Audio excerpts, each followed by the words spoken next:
Bra, Sondre! There I'm heading out on the fifth leg in the legendary Team Ila relay from last year, and this was basically my comeback to orienteering racing after doing very little races like this over the last couple of years. But this is also sort of a comeback into orienteering YouTube. If you don't know me, my name is Göran, and I have a YouTube channel that nowadays mainly focus on running and inspiring people and basically teaching people from my knowledge base as a coach for many years, physiotherapist and athlete myself. But although I focus mainly on running on my main YouTube channel, orienteering is still my big love, and that's why I started this second channel to maybe do some orienteering content. At least this is a test. And what I realized is that there are a lot of these like headcam orienteering videos out there online, but I haven't found any with like commentary. So that is what I'm going to try out, a format where I basically comment my own races, and hopefully you can learn something or just have a good time watching me run through the forest. So I have a background from elite orienteering, but the last couple of years I've been working professionally as an orienteering coach and also running my YouTube channel and a filmmaking and photography business alongside that, and making a lot of videos for my main YouTube channel focused around running. But I still hopefully have some knowledge of how it is to orienteer, and I was actually very nervous at this point getting into the start point, because as I said, this was sort of a comeback for me. I've done some like local training races that just my club organized, but it's been very minimal racing with a map, trying to run fast in the forest since I stopped my elite career back in 2019. I did my last serious races. Actually, my last really serious race that I put a lot of effort into trying to do good was Team Ila 2019 in Skåne. Back then I raced for Fredrikstad Esco, and we managed to finish, what was it, 7th place or something like that, which is my best placement in Team Ila. And the race you're seeing now was from last year, from when I was racing for OK Moss, my club from in my town where I live nowadays in Norway, and also where I work as head coach.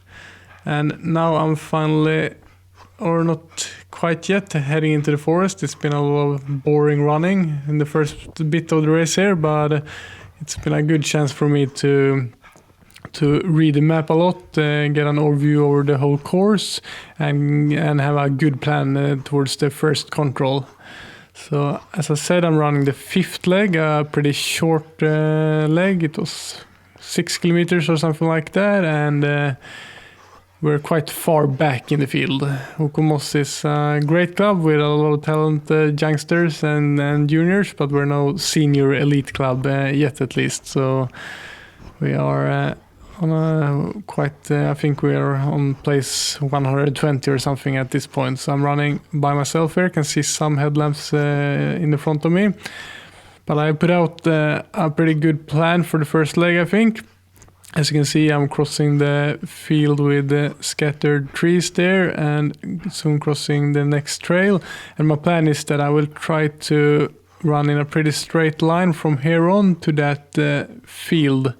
You see that forbidden area, and then the field just before the first control. And I have the forking to the left to this one. So I try to just use the compass here, running in a straight line, and then hoping that the green area isn't too bad when I soon get to that place. And I was pretty nervous here. I really wanted to focus really good because I have huge respect for night orienteering, especially when I haven't been racing for a long time and running high-speed orienteering. In my coaching job, I run a lot with a map and compass in my hand, putting out and taking in controls, and of course shadowing our youngsters in the club. But it's a different thing when you are trying to run at your maximum speed for the forest. And this light green area was pretty tough and challenging to get through, but I just tried to check the compass often enough and actually managed to come out right at the point where I wanted, at that bridge or the small water there. And then from here on, this is basically my attack point for this control. I see some other runner that is probably on my leg as well, but he probably has the other forking. Either way, here I'm just so focused on the compass work to get up on the hill on the right place, because this is probably not a control that you would do a big mistake on, since you have that trail right behind it. But if you miss on the direction in this last part, it's really easy to get up on the wrong part of the hill and start searching. So yeah, I'm working hard to get up this hill. My shape isn't what it was like 5 years prior to this, when I would consider myself an elite orienteer. But I've been keeping up training and doing some ultra marathons and so, and trying some new things after I stopped my pursuit as an elite orienteer. But yeah, I can feel it, especially on these, like when it's rough terrain and when it's really steep, that I'm not in the shape I was back then, and that also makes it a bit hard to pace myself. I think I maybe went out a bit too hard there, but at least I have full control over my direction.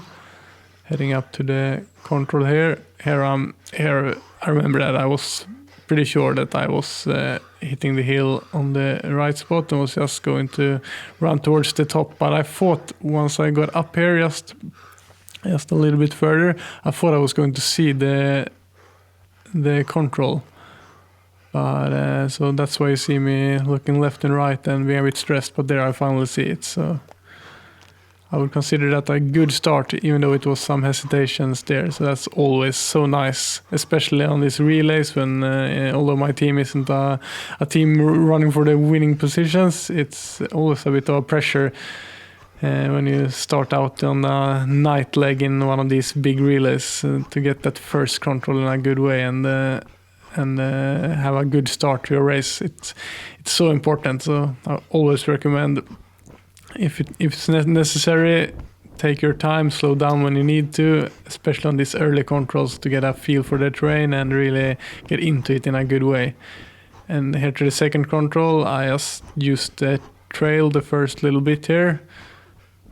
Seeing it now, I think that I should have just gone straight, because that yellow area up on the hill was so fast and runnable, and there's really no point in that extra distance that I had to run going on the trail here. But now I just try to find my way to the other trail using the compass and following the hill. Yeah, here I remember seeing the splits that I actually lost some time as well on going straight, because there are some extra meters. It's so tempting to use the trail when it was just on the other side of the control. And also my main tactic, especially on a reel like this, and knowing that I had limited training on running night orienteering prior to this, I wanted to play it safe and take safe route choices, and that's often pays off on these night legs in the big relays. Let's try to push hard here.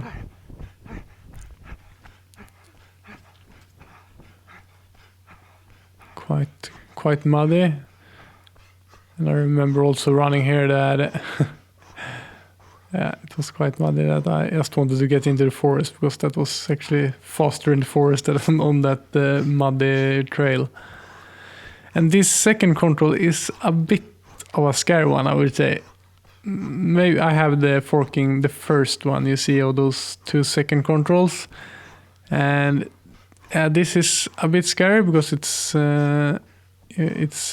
not that clear of a control point, like in the slope, and that small little thing going inside into the hill.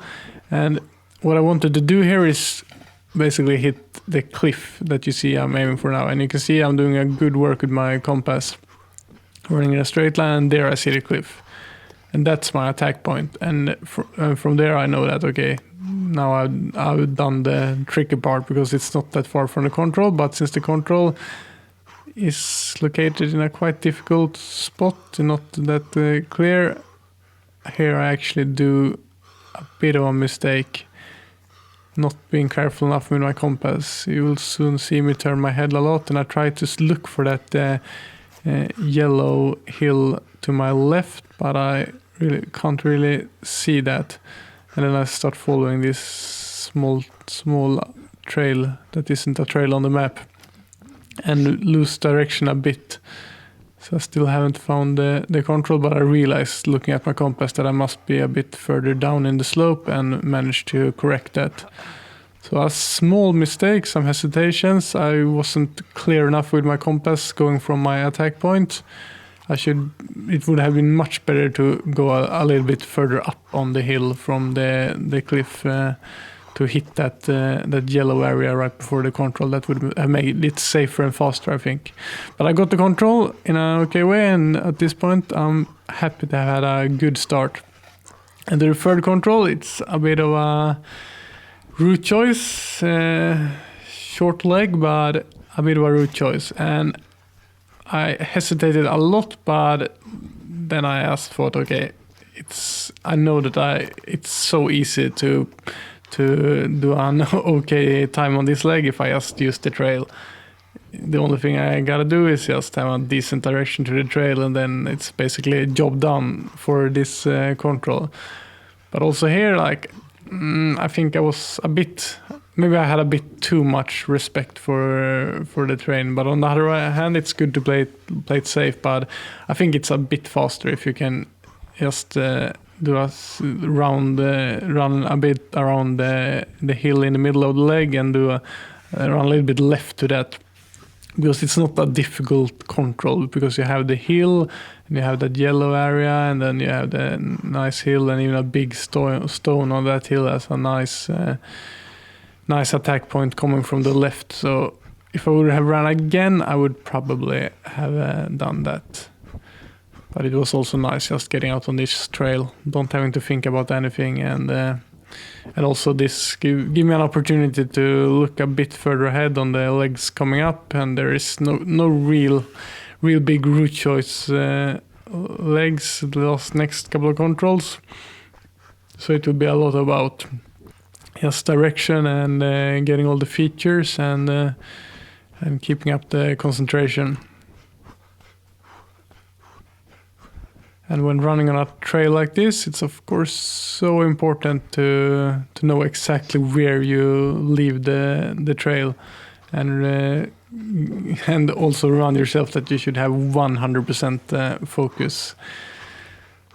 So the reason I wanted to start this orienteering YouTube channel, that I think I would call GW Orienteering, to get separated a bit from my other YouTube channel that is just called Göran Winblad, is that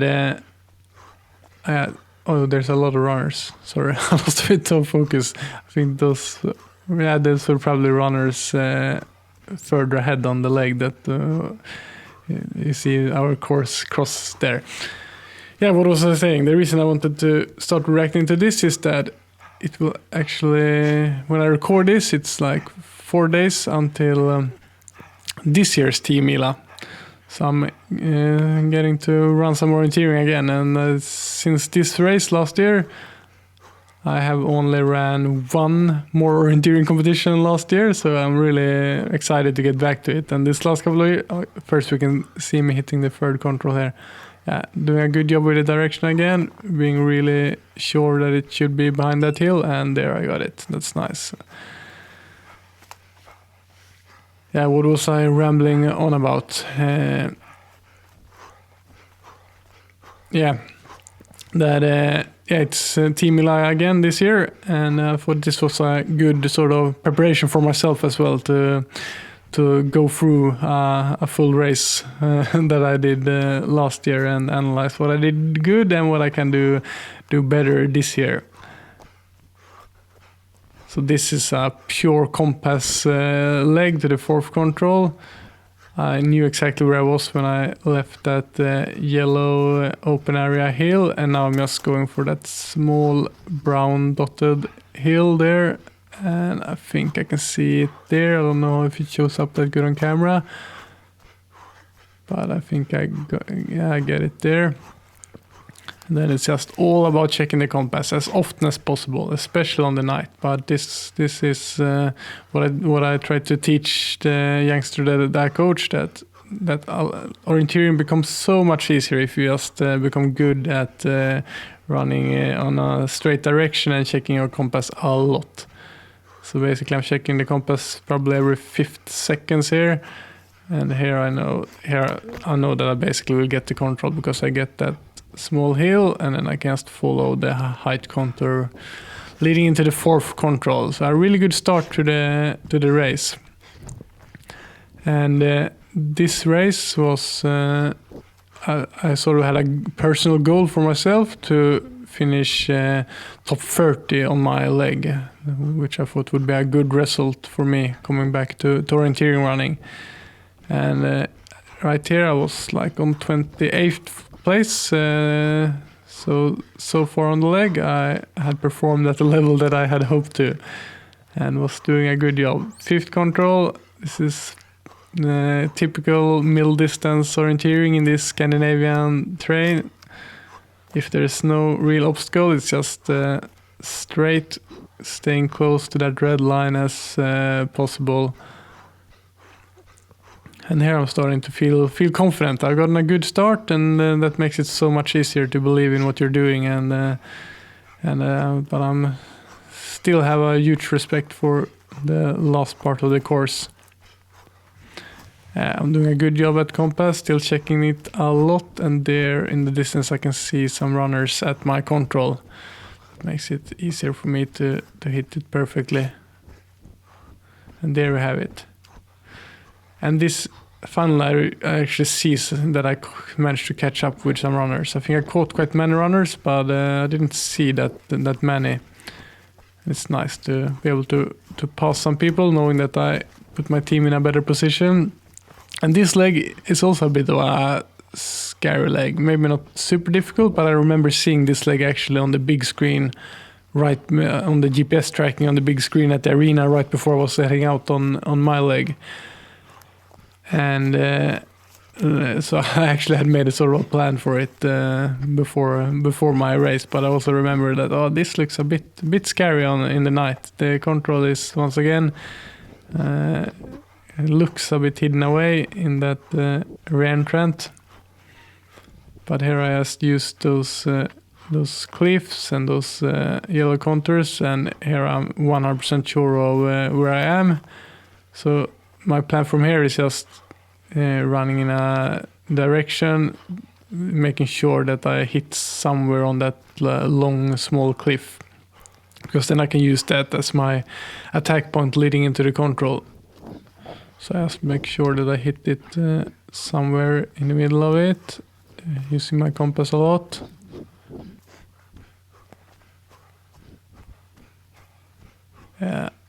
There we see it. The image quality isn't the best maybe on this really small camera that I'm running on the top of my headlamp.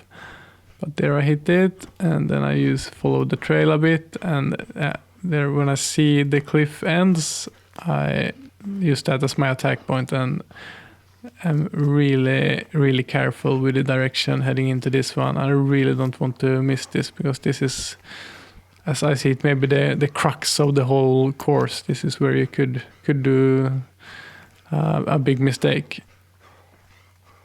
And I get a bit stressed when I don't see it, but I trust my direction, and then finally, there, the control is there. And they did a pretty good job on hiding the reflex on that.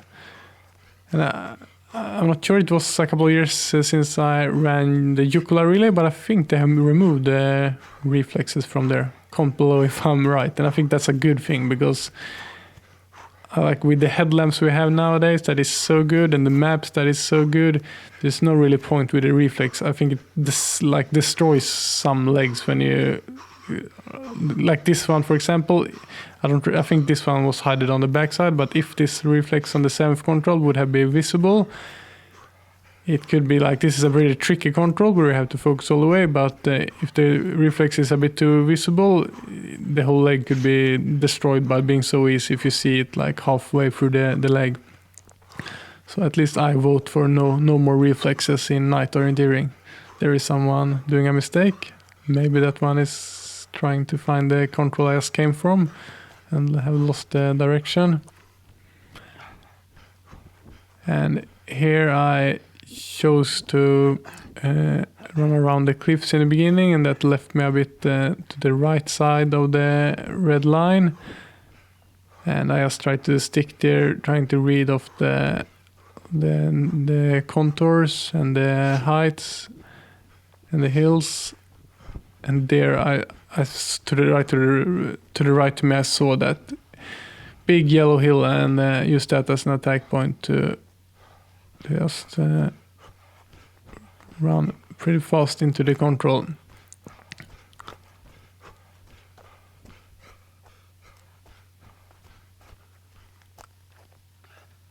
But you see, I stop a bit, I get a bit unsecure, but there I actually see the reflex. They're also a bit lucky, because I think I wasn't careful enough going in from my attack point and the yellow hill. But I got that, another short leg. Not that much to do here, just running close to the red line, using the compass.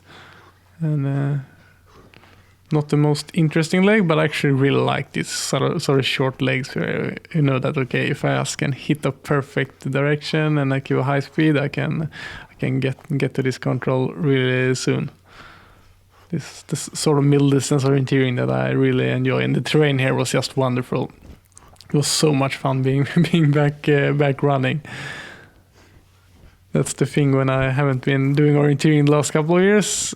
Every time I do it or run just a training race for myself, I like, okay, this is the best sport in the world still. So I hope to do a bit more with going forwards and do some bigger races again, because it's just so much fun when you try to do a good race and take it seriously and do everything you can to navigate good. Again, a route choice leg, and here there were actually 3 different forkings. I have the one, the 9th control that is the furthest away. And here I once again thought a lot about the route choice, but I decided to play it safe again and use the trail here. And then I'm going to like do a half circle all the way to my control to avoid that hill in the middle of the leg, and use the running just below the hill and the marsh you see there, to play it safe once again. That's the name of the game in this race here, for me to don't do any mistakes and try to get myself to the finish line completely mistake free. And so far it's going well. I think I was in 27th place or something on the leg on that 8th control. Once again, I get to pass some people. That's always a nice feeling. And seeing that guy from Tyrving, I think, it's good motivation to push hard on the trail here. And here the trail ends, but it's basically a trail from an earlier leg, just following the hillside there, and that fits me perfect because that was my planned route choice. So I passed this guy here, and then I tried to put on the gas with the shape I have to really do everything I can to push hard.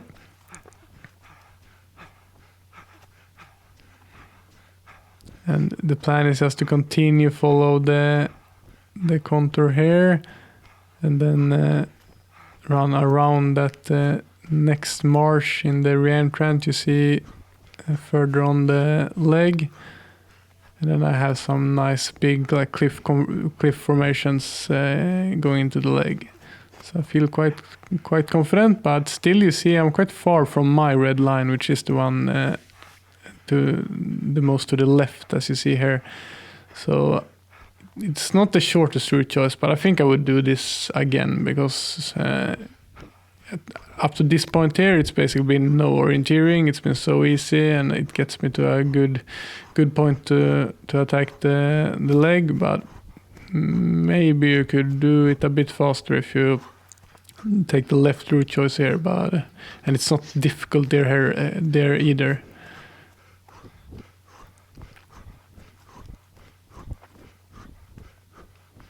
And this Teamila this year, takes place in a couple of days, will actually be the first ever Teamila for me after running at least 10 of them, probably more.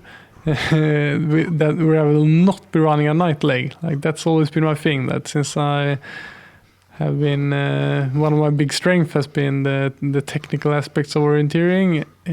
I've always been chosen for a night leg, but not this year. I'm actually running the first leg for the first time, so that's a whole new challenge, and will for sure be pretty. Yeah, I will be pretty nervous there at the start line with a big field and unsure about my orienteering shape at least. Okay, where am I now? Yeah, now I'm just hit that yellow area and have a good point to attack the control. Going down a bit here to the rear entrant, and then see the cliff right to the right. I think I see it there. I don't see it on the camera, but here I'm basically at a great spot to hit the control. Yeah, what was I saying about this year's Teamila? I am running the first leg for the first time, and I'm a bit sad that the first leg nowadays is at daylight. I would way much more prefer it if it was in the dawn or in the night, or at least running with a headlamp. Because for me, the Teamila magic is during the night.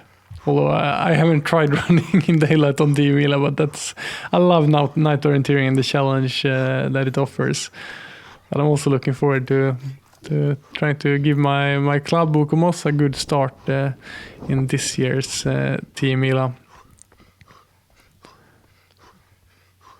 Let's see on this leg, another short leg, just going straight. But here I actually remember that I got very hesitant. I think I misfocused a bit on this part.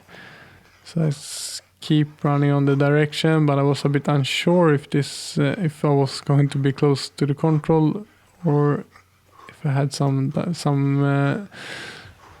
more meters to go, but you can see me slowing down a bit here. But I realized that I must be on the top on that yellow open area hill, so I just keep trusting my navigation and my direction and push us through. Let's see. Yeah, there we have the control. Nice. Now it's not that much left actually on this race, and I know that my camera will die in like 2 controls, but after that it's basically only running on the trails to the arena. So as you can see, so far this has been a really great race, and I'm so happy at this point that I have managed to follow my tactic to play it safe and be really careful all the way and avoid mistakes. And I think I'm around 25th place on the leg now, not that far from the best runners on this leg, although it's a short leg, so the best orienteers are not selected for this 5th leg. And here I run around the cliffs just to have a bit of a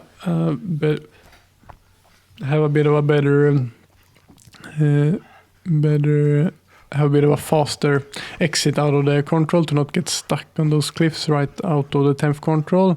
But I actually think I continued going a bit more left than I wanted to do. But here I saw those stone formations and I realized, okay, now I'm close to the control. And there I think I see the reflex as well. God damn, gotta remove those reflexes, Emila. We don't need them. It should be... and there I think the camera restarted or something. So now I'm just going out of the length control. And this is really easy. Just going down to the trail, follow that, and I decide to follow that. And then there's two options here, basically. Go right and follow the lake, or take a left turn